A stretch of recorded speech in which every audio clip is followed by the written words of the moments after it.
आज हम जिस चीज के बारे में बात करना चाह रहे हैं वो हमारी जिंदगी की बहुत बड़ी समस्याओं में से एक है और लगातार कुछ चीजें हमें झेलनी पड़ती हैं, उनका समाधान किसी भी व्यक्ति के पास है नहीं। जब हम इस चीज को फोकस करते हैं तो हमारी समस्याएं बार बार निकल के आती हैं। जब समस्या निकल के आती है तो उन पर चर्चा करना जरूरी हो जाता है। बाजार में जब हम जाते हैं तो हमारी चर्चाओं पर चर्चा करने के लिए कोई भी व्यक्ति नहीं मिलता और परेशानी पूछना तो बहुत दूर की बात होती है। जब हम अपनी जिंदगी जी रहे होते हैं तो कुछ चीजें हैं जिनको हमें बार बार फेस करना पड़ता है और उनमें से पहला है रोजगार। ये एक ऐसी समस्या है जिसका सामना प्रत्येक व्यक्ति कर रहा है और आज के समय में रोजगार है ही नहीं। ना तो कोई भी सरकार, ना कोई भी कंपनी, ना हमारे माँ बाप, ना किसी अच्छे स्कूल से हम शिक्षा लेने के बाद सही तरीके से रोजगार प्राप्त कर पा रहे हैं। दूसरा है महंगाई। लगातार दिन पे दिन बढ़ती जा रही है। कोई भी बड़ी घटना अगर जो विश्व पटल पे होती है, देश के परिदृश्य में होती है तो महंगाई जरूर बढ़ती है। सरकार कम करने की कोशिश करती है, लगातार टैक्सों को कम करती है और भी बहुत सारे कदम उठाती है, लेकिन महंगाई कम नहीं होती। इसके बाद जब हम आगे चलते हैं तो तीसरी समस्या आती है, वो है मिलावट की समस्या, जिसने प्रत्येक व्यक्ति के ब्लड में एक घर कर लिया है या प्रत्येक बिजनेस में व्यक्ति के माइंड में घर कर लिया है। क्योंकि जब तक हम मिलावट की समस्या को दूर नहीं करेंगे तब तक हमारा स्वास्थ्य ठीक नहीं रहेगा और इससे हमारी जेब पर भी प्रभाव पड़ रहा है और हमारे स्वास्थ्य पर भी प्रभाव पड़ रहा है। कोई भी व्यक्ति आज के समय में मिलावट बंद करना नहीं चाहता है। चौथी चीज है खर्चा। ये हमारे कभी भी कम होंगे नहीं। बार बार हम समस्या का समाधान खोजने की कोशिश करते हैं, कोई नया काम करने की कोशिश करते हैं, अपने बच्चों को कुछ दिलाने की कोशिश करते हैं, तो उस मन के द्वारा या स्वाभाविक स्थिति के द्वारा हम खर्चा नहीं कर पाते। क्योंकि जब हम खर्च करने की कोशिश करते हैं तो हमें बहुत ज्यादा लगता है। महंगाई का उसमें मिलावट हो जाती है और खर्चा हमें ज्यादा लगने लगता है और हम वो चीज प्राप्त नहीं कर पाते जो हमें चाहिए। पांचवी चीज ये है कि बीमारी प्रत्येक व्यक्ति इसका सामना कर रहा है, क्योंकि समाज में जो चीजें हमें मिल रही है वो मिलावट की मिल रही है। खर्चा तो हमें पूरा करना पड़ रहा है, पैसा हमें अपना अच्छे तरीके से देना पड़ रहा है, लेकिन जो हमारी बीमारी है वो मिलावट से पैदा हो रही है और शुद्ध सामान हमें मिल नहीं पा रहा। ये कुछ ऐसी समस्या है जिनका सामना प्रत्येक व्यक्ति कर रहा है। देखिए, कोई भी सरकार आ जाए 100% लोगों को रोजगार मिलेगा नहीं, महंगाई कम होगी नहीं, मिलावट लोग बंद नहीं करेंगे, खर्चा हमारा कम नहीं होगा और बीमारी खत्म होगी नहीं। एक आंकड़े के अनुसार मैं आपको बताना चाहूंगा, 1940 में एक परिवार में 15 से 20 लोग होते थे और जो व्यक्ति 10 रुपए महीने कमाता था उसका खर्चा पानी चल जाता था। 10 रुपए उस समय पे काफी थे अपनी जरूरतों को पूरा करने के लिए, अपनी जरूरतों का गुजारा करने के लिए। 1960 आया तो ये आंकड़ा एक बार फिर चेंज हो गया। परिवार में सदस्यों की संख्या हो गई 12 से 15 और हमें अपनी जरूरतें पूरी करने के लिए आवश्यकता होने लगी 100 रुपए की। 20 वर्ष बाद महंगाई का आंकड़ा फिर एक बार और हुआ तो 1980 आ गया। उस समय पर परिवार में सदस्यों की संख्या थी 7 से 12, लेकिन महंगाई कम नहीं हुई। हमें अपनी आवश्यकता पूरी करने के लिए जरूरत होने लगी 1000 रुपए की। 2000 हम सब लोगों ने करीब से देखा है और बहुत सारी चीजें हमें उस समय पर समझने लगे थे उम्र के अनुसार। उस समय परिवार की सदस्यों की संख्या थी 4 से 7 और जो व्यक्ति आज से 20 साल पहले 10,000 रुपए महीने कमा रहा था उसका खर्चा पानी चल पा रहा था। आज 2020 पास से निकला है, परिवार में सदस्यों की संख्या 3 से 4 और आज हमें अपनी जरूरतें पूरी करने के लिए 1 लाख रुपए महीने की आवश्यकता है। अगर आप 1 लाख रुपए महीने आज के समय के अनुसार कमा रहे हैं तो सिस्टम की आपको कोई जरूरत नहीं है, क्योंकि आप समय से चल रहे हैं। जब हमें 2040 में 10 लाख रुपए महीने की आवश्यकता होगी तो आप वो कमा रहे होंगे। अगर आप नहीं कमा रहे तो आपको सोच विचार करने की जरूरत है कि आज की डेट में हमें सेविंग के हिसाब से 1 लाख रुपए महीने चाहिए, क्योंकि हमारी जरूरतें लगातार दिन ब दिन बढ़ती जा रही है। अब इस सिस्टम से हम 1 लाख रुपए महीने कैसे प्राप्त कर सकते हैं, मैं इसके बारे में आपको जानकारी दूंगा।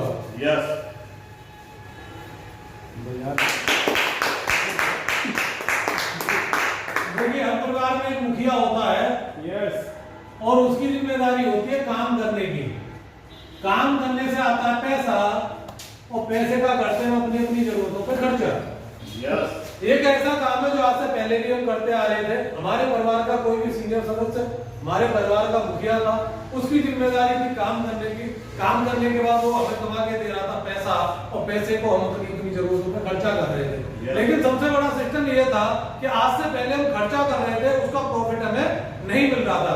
जिस सिस्टम के बारे में मैं आपको जानकारी देने जा रहा हूँ, अगर आप वहां पर खर्चा करते हैं तो उस खर्चे से आपको इनकम पैदा होती है। क्या हमें करना चाहिए? करना चाहिए। अब बात आती है खर्चों से इनकम होती कैसे है।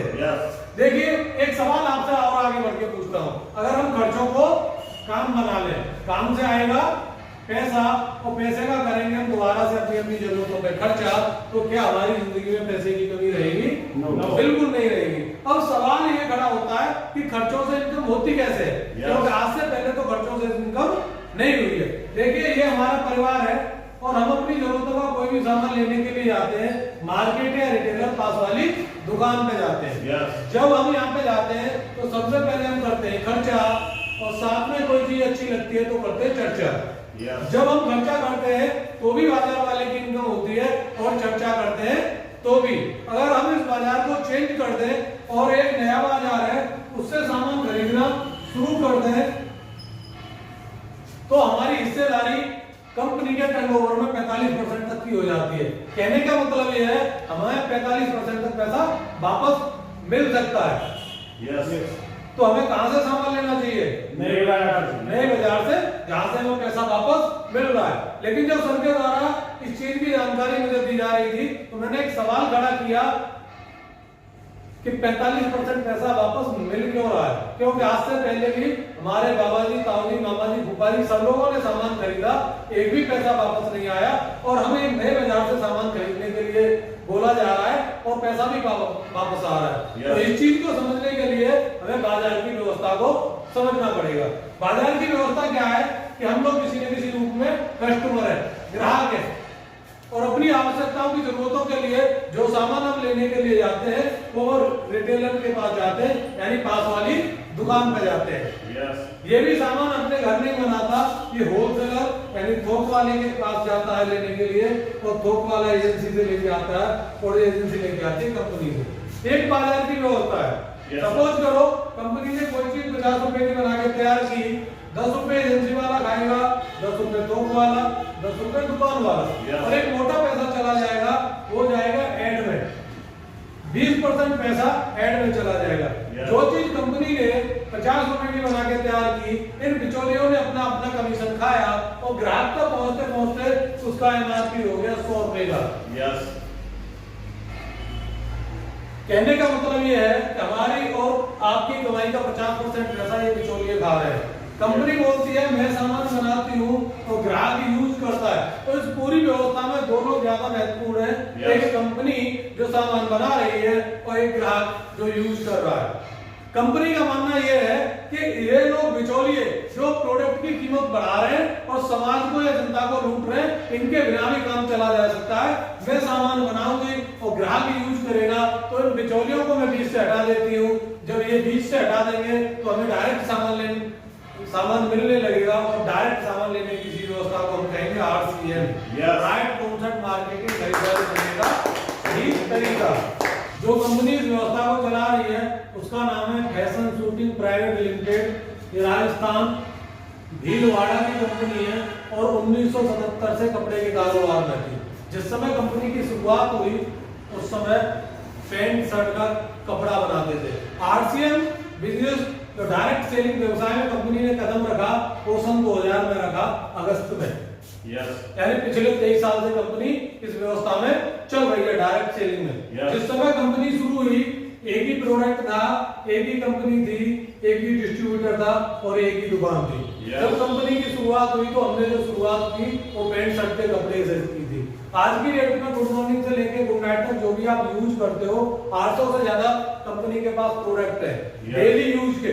कोई भी ऐसा प्रोडक्ट नहीं है जो आप घर पे यूज करते हो वो हमारे पास न हो। 30 से ज्यादा कंपनियां हैं, 1.5 करोड़ से ज्यादा लोग जुड़े हुए हैं, और पूरे भारत में 16,000 से ज्यादा दुकानें हैं। कंपनी आपका कार्ड बनाती है जिसे बोलते हैं शॉपिंग कार्ड, और वो बनाती है फ्री। आप आपसे एक भी पैसा नहीं लिया जाता। इस कार्ड की विशेषता ये है कि जब भी आप शॉपिंग करने के लिए जाते हैं तो आपको एमआरपी पर 10 से 20% का डिस्काउंट मिलता है तुरंत। यस, 1 रुपए का शैम्पू भी लेते हो तो आपको पक्का बिल मिलता है, क्योंकि बाजार में ये दोनों चीजें आसानी से नहीं मिलती। कोई भी दुकानदार जब भी आपको प्रोडक्ट देता है तो वो एमआरपी पे देता है। जब उसका एमआरपी कम होता है तो उसका कमीशन भी कम हो जाता है। तो उस भावना के अंतर्गत वो अपने आप को उचित नहीं समझता कि मैं एमआरपी से कोई भी चीज डिस्काउंट में दूं। जब एमआरपी में वो चीज नहीं दे रहा है तो वो पक्का बिल देने की जहमत भी आपको नहीं उठाता, वो आपको पक्का बिल देता नहीं है। लेकिन यहाँ पे दोनों चीजें आपको मिल रही है। ये दोनों चीजें आपको मिल रही है तो तीसरी चीज आपको मिलती है कि आपको कंपनी शुद्ध सामान की गारंटी देती है, जिससे कि आप कोई भी सामान लें उसकी क्वालिटी बेस्ट हो। बेस्ट क्वालिटी है, शुद्ध सामान मिल रहा है तो उसका प्रभाव हमारी बॉडी पे, हमारे स्वास्थ्य पे भी पड़ेगा और हम शुद्ध सामान से स्वस्थ भी रह सकेंगे। इसके बाद भी कोई प्रोडक्ट आपको पसंद नहीं आता, आप 30 दिन के अंदर वापस कर सकते हैं। और जितने भी हमारे प्रोडक्ट हैं सारे के सारे स्वदेशी प्रोडक्ट हैं। ऐसा एक भी प्रोडक्ट नहीं है जो विदेशी हो, क्योंकि कंपनी का मानना यह है कि भारत का पैसा भारत में रहेगा तो भारत देश तरक्की करेगा, भारत देश तरक्की करेगा तो हम सब लोग भी मिलकर तरक्की करेंगे। ठीक है। इसके बाद एक बिजनेस अपॉर्चुनिटी मिलती है जिसके अंतर्गत 2 से 45% पैसा हम लोगों को वापस मिल जाता है। अब ये 2 से 45% पैसा हम लोगों को वापस कैसे मिलता है, इस बात पे हम चर्चा करेंगे। कोई भी व्यक्ति जब अपनी जरूरत का सामान बाजार में लेने के लिए जाता है तो आजकल छोटे से छोटे परिवार की आवश्यकता कम से कम 5,000 रुपए तक का सामान लेने की है। ठीक है, 5,000 तक का सामान लेने की है। अमूमन इतना खर्चा है। बहुत सारे परिवारों में तो 10,000 महीने का भी खर्चा हो रहा है और बहुत सारे परिवारों में तो 10,000 से ज्यादा रसोई का ही खर्चा हो जाता है। जब हम अपनी जरूरत का कोई भी सामान 5,000 रुपए का लेते हैं तो हमें कंपनी 2% देती है। ठीक है। जब हमारी जरूरत 10,000 रुपए की, हमारी और हमारी टीम की खरीदारी 10,000 की हो जाती है तो कंपनी हमें 4.5% देती है। 20,000 पर 7%, 40,000 पर 9.5%, 70,000 पर 12%,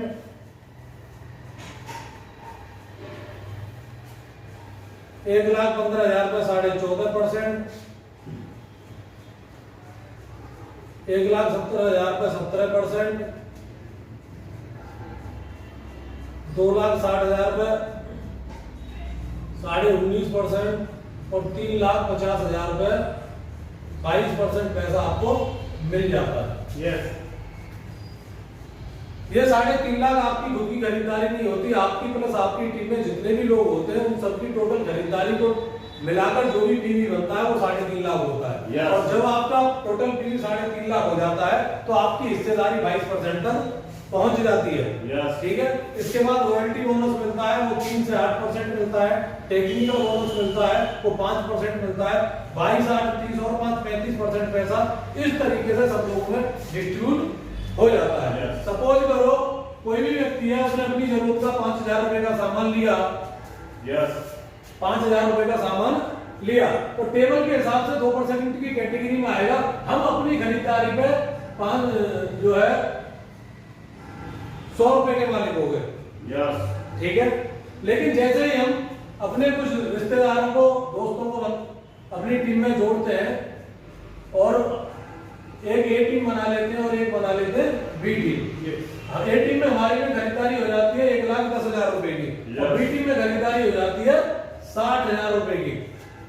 तो कंपनी का मानना यह है कि इस टोटल खरीदारी, ये आपकी खरीदारी है तो 1,10,000, 60,000 और 5 लाख आपकी टोटल खरीदारी हो गई 1,75,000 रुपए।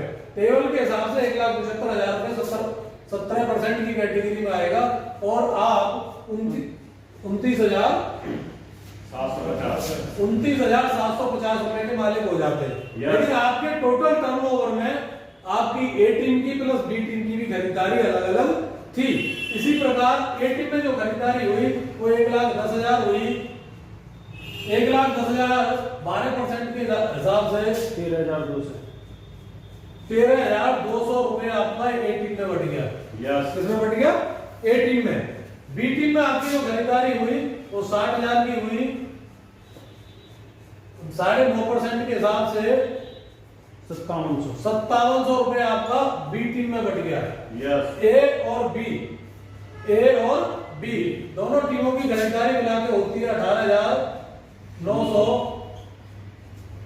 ये आपका ए और बी दोनों टीमों में बढ़ गया है। कुल टर्नओवर आपका 1,75,000 था, उस पर जो कमीशन बना वो 29,750 था। ठीक है, टोटल टर्नओवर में से ए और बी का टर्नओवर घटा देंगे तो ये पैसा बचेगा 10,850।